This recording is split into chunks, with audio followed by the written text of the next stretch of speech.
Ever imagine yourself striking it rich during the gold rush, Yeah. only to have it all ripped away? Oh, wow. That's the story we're diving into today. Okay. A tale of fortune love and vigilante justice, Hmm. set against the backdrop of 1850s San Francisco, All right. ready to step back in time. Let's do it. It's a story that really captures Yeah. the wild energy and contradictions of that era. Okay, so picture this San Francisco in the 1850s. Right. The gold rush is booming, and the city is Wow. bursting with Yeah. ambition and opportunity. Yeah. It's in this whirlwind that we meet Belle Cora Mm-hmm. and Charles Cora. And they weren't just swept up in the chaos. They Right. thrived on it. Belle, Yeah. a shrewd Madame and Charles, a charismatic gambler, Oh, wow. built a truly remarkable empire. We're talking multiple brothels, gambling parlors, Yeah. a level of wealth and influence Right. that would rival today's tech giants. It's fascinating to consider how they achieved that. Yeah. Particularly Belle, as a woman in a male-dominated world, she had to be incredibly savvy and strategic. I read that in just 6 months, Charles alone made $85,000 from gambling. Wow. That's over $3.5 million in today's money. It speaks to both his skill and the sheer amount of money Right. flowing through San Francisco at the time. Yeah. And Belle was likely earning similar amounts, Yeah. making them a true power couple. They threw legendary parties, rubbing elbows with judges and politicians. Yeah. They were practically royalty. Right. But as you hinted, their story takes a dark turn. It does a confrontation at a theater between Charles Mhm. and a U.S. Marshal. Okay. Ends in the Marshal's death. What sparked the conflict? Was it a gambling dispute? It actually seems to have stemmed from social tensions. Okay. The Marshal and his wife took offense to the attention Mm-hmm. Belle and Charles were receiving at a party they themselves were hosting. Oh, wow. Think about it, a madam and a gambler stealing the spotlight Right. from a prominent figure. Yeah. It speaks volumes about the shifting social dynamics of the time. So the gold rush wealth was disrupting the old social order. Exactly. That's interesting. And things escalated at the theater with heckling directed at Belle, Oh, no. leading to the fatal confrontation outside. So did Charles claim self-defense? He did. Charles maintained that the Marshal, who was known for his temper, threatened him first. But with no clear witnesses, it became a he said, she said situation. Precisely, the case went to trial, Okay. but the jury was unable to reach a verdict. I imagine Belle pulled out all the stops to save Charles. Oh, absolutely. She hired the best lawyer in the city, Edward Baker, Why? paying him an incredible sum. Yeah. Over $500,000 in today's money. She sounds fiercely loyal, willing to do whatever it took to protect him. Mm-hmm. But even with a skilled lawyer, their chances weren't good, were they? Now, remember, San Francisco was changing. Right. The lawlessness of the early gold rush years was giving way Okay. to a desire for order, especially as more families and businesses Right. established themselves. And Belle and Charles's world gambling brothels Yes. was at odds with this new vision of the city. Right. Their success was suddenly a liability. And this is where the infamous San Francisco Vigilance Committee comes in. Okay. They saw themselves as restoring order, targeting those they deemed corrupt Yeah. or criminal. So they were essentially a group of citizens taking justice into their own hands. Essentially, yes, and they held considerable sway, Wow. particularly in the absence of a strong centralized legal system. So you're saying that even with a good lawyer, Charles was at the mercy of this committee. Unfortunately not. There was no escaping their judgment. They deemed him guilty of murder and sentenced him to hang. I bet Belle was devastated. Accounts describe her as heartbroken, pleading with the committee. Wow. Even offering bribes, but they were unwavering. It really highlights the brutality of the era. Yeah. What a desperate situation for Belle. Did Charles face his fate alone? Actually, in a final act of defiance, Belle and Charles married, Wow. just hours before his execution. Oh my gosh. It was a tragic but powerful gesture, Yeah. a testament to their love and their rejection of the committee's authority. It's hard to imagine that kind of strength in the face of such loss. Yeah. What happened to Belle after Charles's death? She was heartbroken, but her resilience is incredible. Yeah. Instead of fading away, she continued running her brothels, Okay. becoming even more prominent in San Francisco. It's like she turned her grief into a force to be reckoned with. Yes, and she never forgave the Vigilance Committee. Right. She even collaborated with the journalists to expose their actions Wow. and challenge their legitimacy. So she was a fighter to the end, it makes you wonder. Yeah. Was she driven by a desire for revenge or a deeper sense of justice? That's a great question. Or maybe a bit of both? And it speaks to the complexity of her character. Yeah. She was certainly capable of ruthlessness, but also possessed a strong moral compass, particularly when it came to those she cared about. It's a reminder that people aren't easily categorized. Even someone operating outside the norms of society can be driven by a variety of motivations. What else should we know about Belle? Well, there's one more twist to her story that might surprise you. Okay. In her later years, Belle became a philanthropist, What? donating a significant portion of her fortune to charities, Oh, wow. especially those focused on education. Wow, really? Yeah. That's quite a turn from brothels and fighting vigilantes. It is, isn't it? Yeah. And it further complicates her legacy. So Belle Cora, Yeah. the gambler's wife, the vigilante's enemy, Right. and the unexpected philanthropist. Yes. It's a story that really makes you think, what does her story tell us about the era, about the changing social landscape? I think it speaks to the incredible upheaval of the time. Yeah. The clash between old and new, the struggle for power and control in Right. a rapidly changing world. Yeah. And within that chaos, individuals like Belle Cora carved out their own paths, Right. defying expectations and leaving a lasting mark on history. Okay, I'm definitely going to need a minute to process that. It's incredible to think about Yeah. how one person's life can intersect with such massive historical forces. It really is. And it makes you wonder Yeah.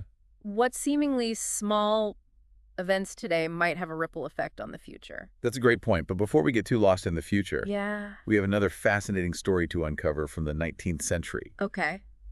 This time, we're trading the saloons of San Francisco Right. for the cobbled streets of Victorian England. Okay. Are you ready to hear about some deadly candy? Absolutely. Let's dive in. All right.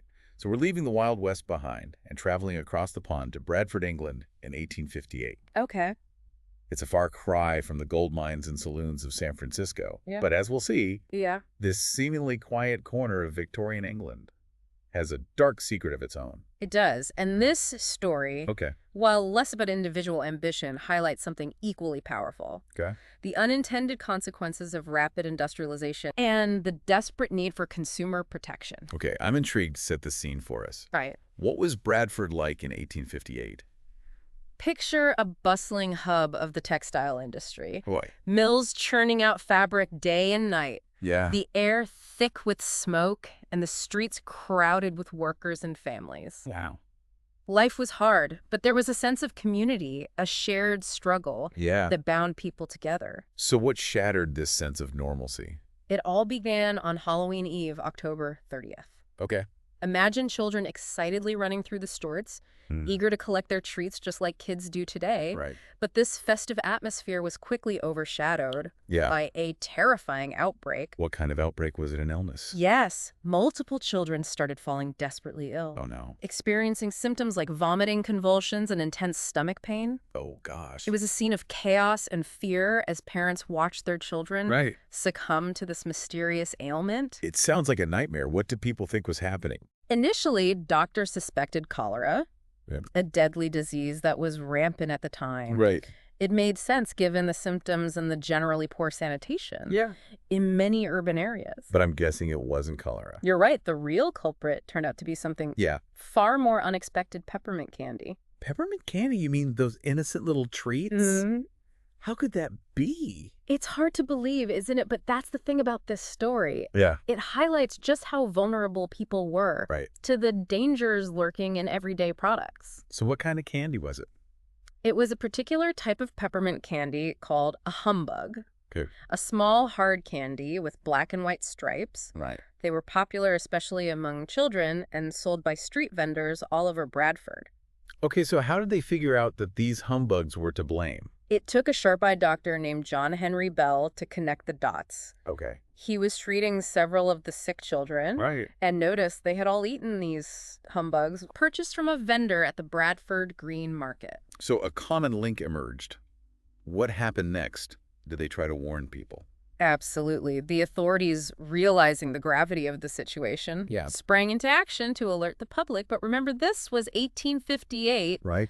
No internet, no mass media. Wow. They had to rely on much more rudimentary methods. I imagine it was a logistical nightmare. what do they do? Go door to door? They did what they could. They sent out town criers. Okay. Those folks who would walk the streets ringing bells and shouting announcements to warn people about the contaminated candy. Oh, wow. They also printed flyers and plastered them all over town, urging people not to eat the humbugs. Right. They even sent word to surrounding villages as the market drew people from miles around. It's fascinating to think about how they responded to a public health crisis back then. Yeah. It must have been terrifying for everyone involved, especially without the technology we have today. It absolutely was, but their efforts highlight the power of community action. Right. Even in the face of limited resources, so with the warning out. Yeah. The next question became, how did these seemingly harmless candies become so deadly? Right. How did the poison get into the candy? Well, that's where the story takes a truly tragic turn. Okay. Revealing a series of unfortunate mistakes and a glaring lack of oversight that was all too common in the Industrial Revolution. Okay, I'm all ears. Walk me through it. The candy seller, a popular fellow nicknamed Humbug Billy, didn't actually make the sweets himself. Okay. He bought them from a local confectioner who supplied many vendors in the area. So the trail leads to the confectioner. Exactly. Now, this confectioner had a common practice, one that was widespread at the time, of bulking up his sugar with a cheaper filler substance. They called it daft. Daft? What on earth is daft? It wasn't a specific ingredient, but rather a general term for any kind of white powder that could be used to stretch the more expensive sugar and increase profits. It's like a substitute. Yes. The confectioner's usual daft was something called Terra Alba, which is essentially plaster of Paris. Plaster of Paris? You mean the stuff they use for casts and sculptures? Yes. That's what they were putting in candy. I know it sounds crazy to us now, but it was a surprisingly common additive back then. Wow. And while not exactly appetizing, it was generally considered harmless in small amounts. Okay, so not ideal, but not deadly either. Right. So where did the arsenic come in? That's where the chain of errors really kicks in. Okay. The confectioner sent an employee to buy a large quantity of daft from a local druggist, but here's the crucial detail. The druggist was sick in bed when the employee arrived. Uh-oh, I'm sensing trouble. You're right to be suspicious. The employee asked for daft, but the druggist's apprentice, a young and inexperienced lad, was unfamiliar with the term. He went to his boss for guidance. But the druggist, drowsy and ill, simply pointed him towards a barrel of white powder. And it wasn't daft at all. You guessed it, it was arsenic trioxide. Oh, gosh. A highly toxic substance the apprentice mistakenly scooped out. Wow. A staggering 12 pounds of pure arsenic. Oh, my God. And sold it to the confectioner's employee. 12 pounds? That's enough to poison an entire town.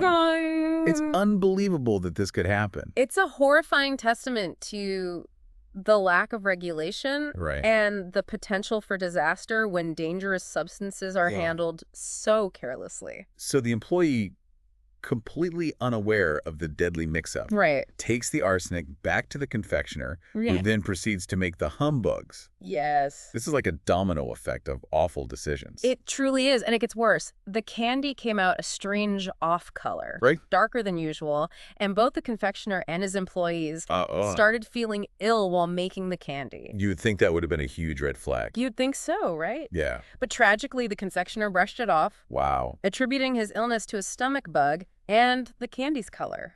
To a bad batch of ingredients, he even managed to haggle down the price of the daft because of the discoloration. It's almost unfathomable that these mistakes continued at every step. I know. Did no one suspect the truth? It seems not. And as a result, those poisoned humbugs made their way to the market, where unsuspecting children and families eagerly bought them up.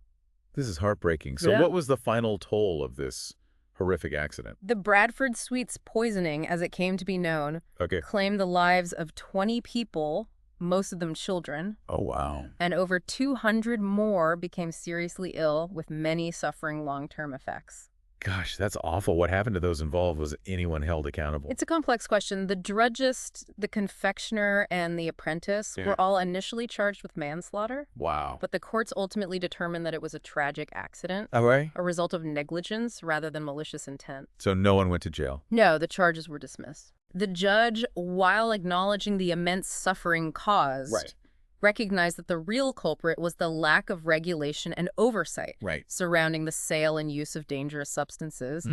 He placed the blame squarely on the system rather than on the individuals caught within it. It's a classic case of too little too late, but it sounds like this tragedy did have a lasting impact. It absolutely did. The incident, along with other similar cases, led to a public outcry for reform. Okay. And just 10 years later, in 1868, Parliament passed the landmark Pharmacy Act. What did that act do? The Pharmacy Act was a game changer. Okay. It introduced a whole host of safety measures designed to prevent future poisonings. It mandated that poisons be sold in distinctive colored bottles, clearly labeled with warnings and the seller's details. Oh, wow. It also required sellers to keep detailed records of who purchased poisons and for what purpose. So it established a system of accountability and transparency that was desperately needed. Exactly. It brought much-needed regulation to the sale and handling of dangerous substances, aiming to prevent future tragedies, like the one that had unfolded in Bradford. It's a bittersweet legacy. Yeah. A reminder that sometimes progress is born from unimaginable suffering. It is. But knowing that something positive came out of this terrible event does offer a sliver of hope. It does, and it makes you wonder, are there similar lessons we can learn today? That's a good question. What systems or regulations might we need to re-examine in our own time to prevent similar tragedies? That's a powerful question, and it brings us back to Belcora, who also challenged the systems of her day. Right. Albeit in a very different way. It's fascinating, isn't it? Both stories, while vastly different in their details, highlight the complexities of individual lives, intersecting with larger societal forces, ambition, justice, progress, and the often unforeseen consequences of change. It's incredible to think about how these seemingly disparate stories, a gold rush, madam, and a case of poisoned candy, speak to such universal themes. It really underscores how history isn't just about dates and events, but about people choices and the ripple effects of those choices across time. And it makes you realize that even seemingly small events can have a profound impact on the world. Absolutely. Think about those poison humbugs. A simple mistake by an apprentice. A series of unfortunate oversights. And suddenly a community is devastated. And the course of history is altered. It's a sobering thought and a reminder that we're all connected in ways we may not always realize.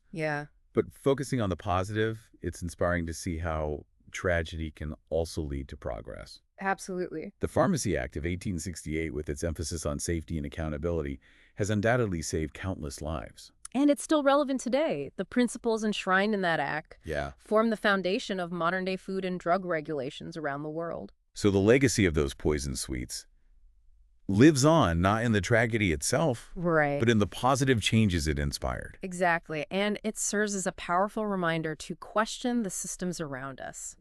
To demand transparency and accountability, especially when it comes to the safety of the products we consume.